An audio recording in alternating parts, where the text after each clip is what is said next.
Hi, welcome back to session 4. My name's David Lovelace. I'm Erin Warren. Yeah, it's great to have you guys back with us. You know, we're covering this Group Leader Training 101, where we've identified 5 essentials if you want to help lead or facilitate a compelling, effective, transformative group experience.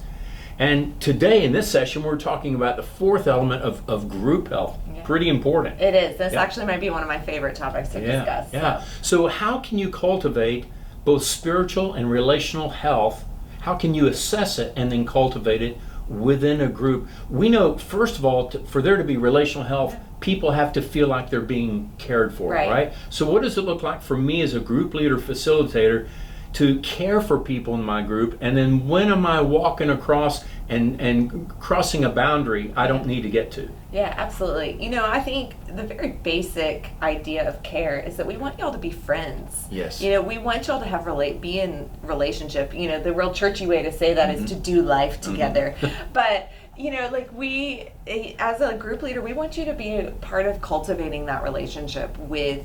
You know, we're not asking you to cross any where you're not comfortable. You guys don't have to all join, go in together and buy property and join a commune or something. Right. But you know, we want y'all to be friends. That's part of it is we want y'all to like each other. And, yeah, exactly. Stuff. Yeah. So another part of that is when people are sharing needs they have within the group, things they're struggling with, to be able to care for them right there on the spot, right? And say, tell us more about that. And then how can we pray for you? And sometimes you might see an opportunity outside that group just to check in with them, or maybe God's shown you a specific thing you can do to help further care for them. Right, exactly. And I want y'all to know we're here for you to help you walk through that, particularly if the needs are greater than what y'all are able to do beyond prayer and just kind of helping. You know, it could be very simple, like someone had a baby, someone's in the hospital, and you know, we Baptists, we love a good casserole. We'll bring you a meal anytime. So you know, that could be it. But if somebody's going through something significant, financial struggles, or there's some other type of issue they're dealing with, whether it's, you know, and it's beyond your capacity as a leader to step in and help them, that's what we're here for. We're here to kind of help you facilitate that. And we have resources at our church. We are so fortunate and blessed to have where we can help you point them to the right people who can help them with those deeper, greater needs. So we are not asking you to write checks to, you know, everybody and even though sometimes that might be appropriate within a group, but then to your point, where the need becomes much larger than the group itself and its capacity. Or you realize someone needs something that's more specialized, or whatever. Yeah. So. And there are others of you that are participating in this leader training that you're not a part of our specific church or ministry. You're part of another church or ministry. And again, we're thrilled that you're joining us for this. And you have other resources. Sometimes a person is just needing a good counselor. And you can refer people to a good, Christ-following counselor and engage in that process. But the key is when you're starting to feel overwhelmed by the care of a particular person in your group, and you've done everything you know how to do, reach out to whoever is kind of like your ministry director or your group pastor in your church. And then also know you can access other wise, mature people or a counselor or things like that. So we want you to think about, what does it mean to extend care to people in your group? But we don't need you, and God doesn't need you becoming their primary caretaker. Right? Exactly. So you don't need to do that. That's a good way of putting it. Let's unpack these 4 things that you and I just come alive with when it comes to how we can assess and really cultivate both spiritual and relational growth. And we've kind of built it around this paradigm of what it means to know and be known, to love and be loved, to serve and to be served, and then to celebrate. Yay! That's and my then to favorite. be celebrated, right? That is your favorite. At type 7 on the Enneagram. Yes. Yeah, there you go. So let's talk about this first one. What does it mean for a group to experience what it means to know and to be known? Well, like we said at the beginning, the idea is that you're friends. Yeah. And if you're friends, you know each other. Mm-hmm. And this isn't just the surface level, I know your name, your job, your kids' names, and where you're originally from. Yeah. This is knowing what has brought them to this point in their life. And this is giving each person the opportunity. It's you as a leader may need to lead the way in this and sharing your own story and Yeah. sharing your own kind of journey so Yeah. that and a lot of this, I think, is built over time. It's not going to happen in your first session. Yeah. It may not even happen in your second or third. But as you start to do life together, I did it again. I used that churchy word. Okay, so even as you guys start to gather, the Acts 2, break bread together in your home, Authentic community. Authentic community. That's the right way to say it. That's when you're going to start feeling like that family. Yeah, that's good. The most basic elementary way to know and be known in a group is make sure people know one another's names. Yeah. And then when a person walks into a group, into the room, each time they walk in, they need to be recognized by one or more people in that group. Absolutely. I haven't led groups, but I have walked into groups where people were coming in and no one even noticed them. Yeah. That's against the law. It's the one time I'll bring up law. And that you can't have, you and I need to know each other's names, and we need to be able to recognize, and you know what that does? All you're doing is you're affirming the value and the worth that God has already placed in that person, no matter where they are in their life, just by acknowledging them, noticing them, just like our Heavenly Dad does with us every single day. And then to your other point, over time, to be able to share, and you hear us use these two words regularly, both the beauty and the brokenness of one's life. So I want you to know about the beauty of my life.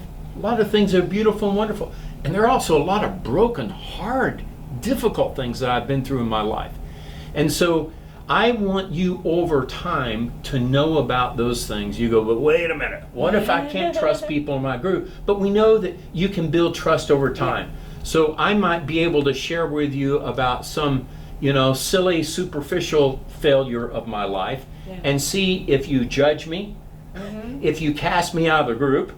Or do you go, yeah, I get that. I've been through something similar. And over time go, all right, I can go a step further and share a little bit more kind of a medium level failure or point of brokenness.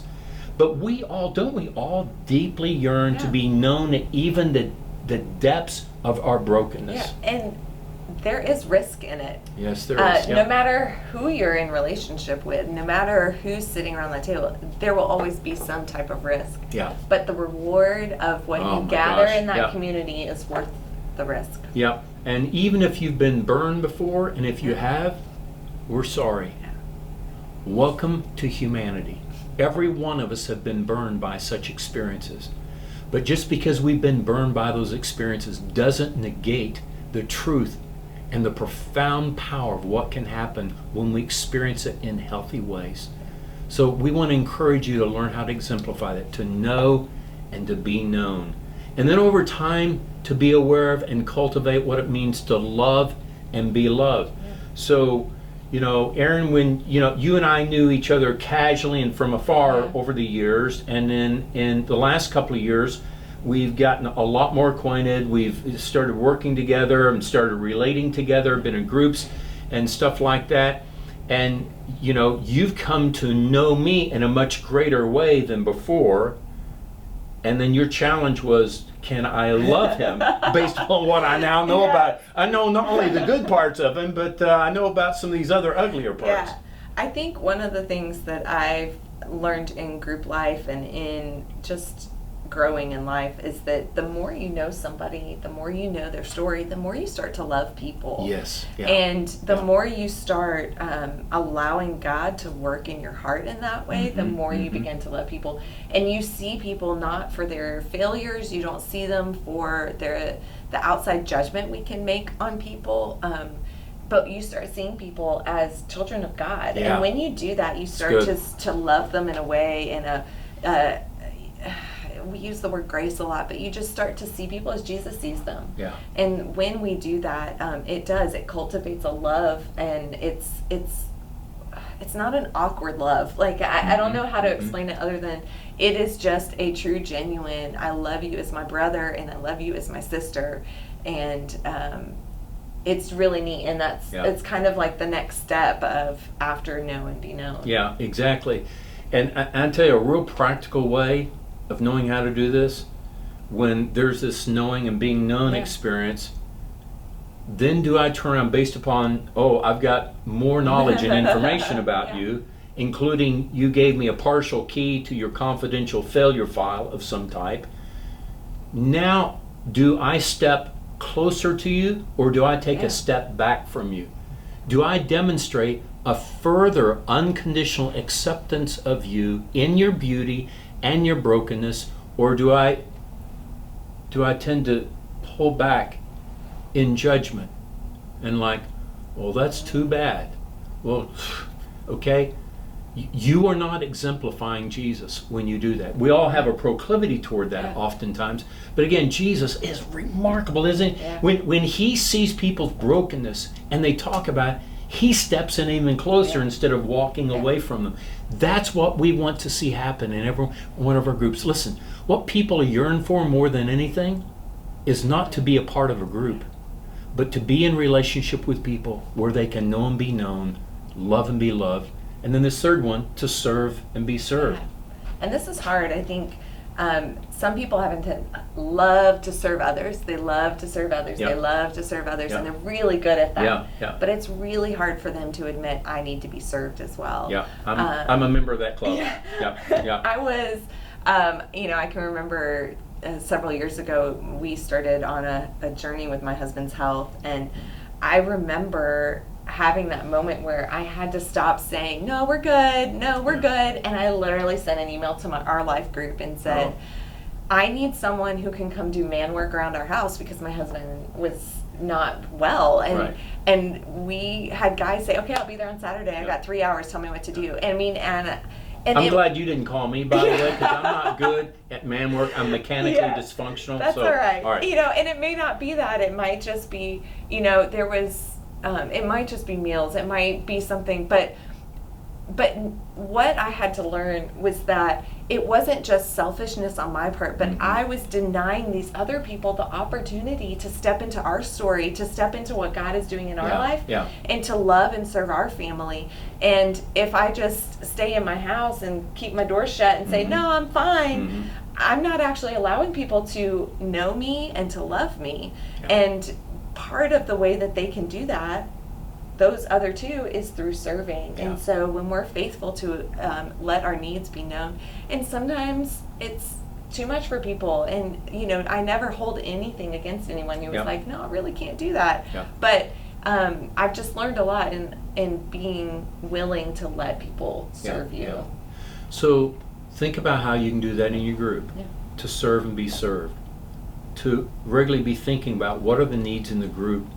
And not how can you serve them, but how can the group help serve that need. Sometimes maybe it's just you. Other times you want to enlist the help of some other people in doing that. And then to your point, sometimes we need to be served ourselves. And it doesn't have to be, I'm not talking about just in the big stuff. One of our friends that's in one of our groups is just really gifted with plants. And I really have this desire. I have a black thumb. Like, I kill every plant I've ever bought. And she had told me to go buy some plants, and then they sat in my garage, and I was like, I don't know what to do with these. And she's like, I'll be right over. And she served me. She brought over her big, whole thing to dig the hole in the ground, and she put the plants in the ground for me. She brought the whole thing, whatever these things are, you call them. Right. So sometimes serving is something as simple as that. It doesn't have to be this big, grand, like we make it this huge thing. Good. And then the fourth thing is to celebrate and be celebrated. What do we mean by that? Well, it can be something as simple as when someone in your group shares about an answer to prayer they've had, or they got a new job or a new child, or something, where you and I go, yay, right? Where we celebrate it together as a group instead of, oh, well, that's great. Celebrate. Learn to celebrate. Our God is a celebratory God. The Bible tells us He sings over us. He dances around us. There's a celebration. We know that every time we walk back toward home, God celebrates, right? I mean, Jesus talked about this. In fact, Jesus most of the time said the kingdom of God is not like a courtroom.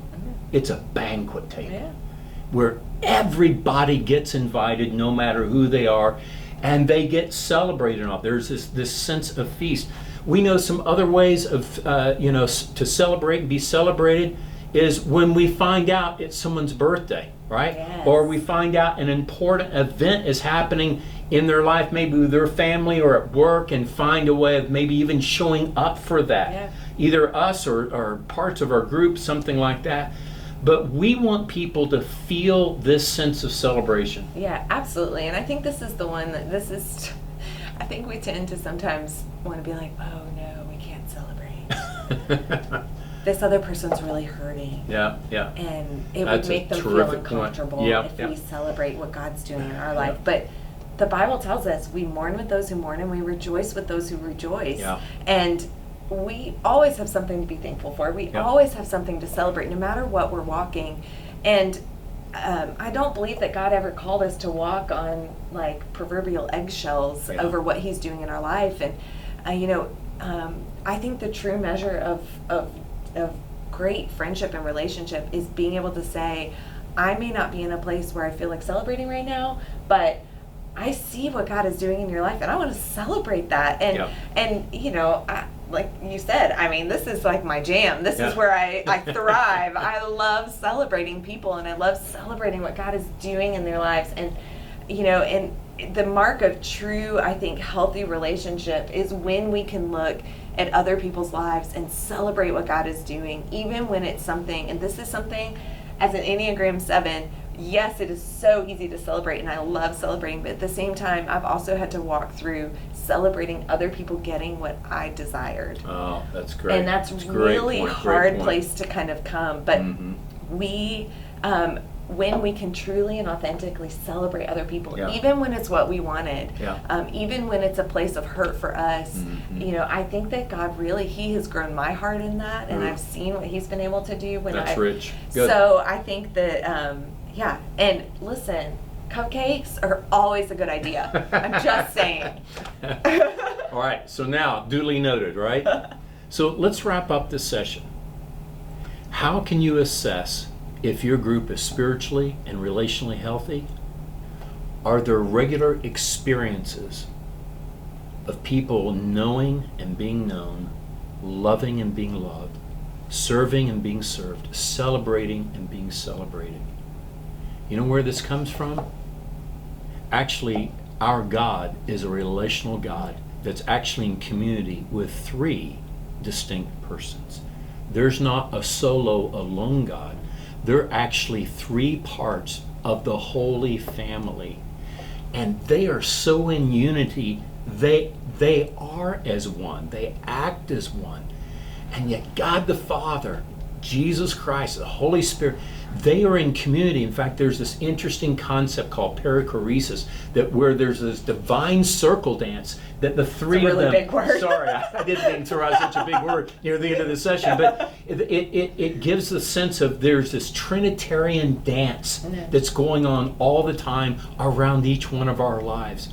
And so it's out of that sense of community, that's where we see these 4 things show up in the Trinitarian family that needs to be exemplified, because we got the same divine DNA that we want to see happen. So that's how you can assess. And then this is also the same way that you can cultivate further new additional spiritual and relational health in the group by thinking through, what do we need to do next to know and be known, love and be loved, serve and be served, celebrate and be celebrated. It's been a joy being with you in this session. Thank you.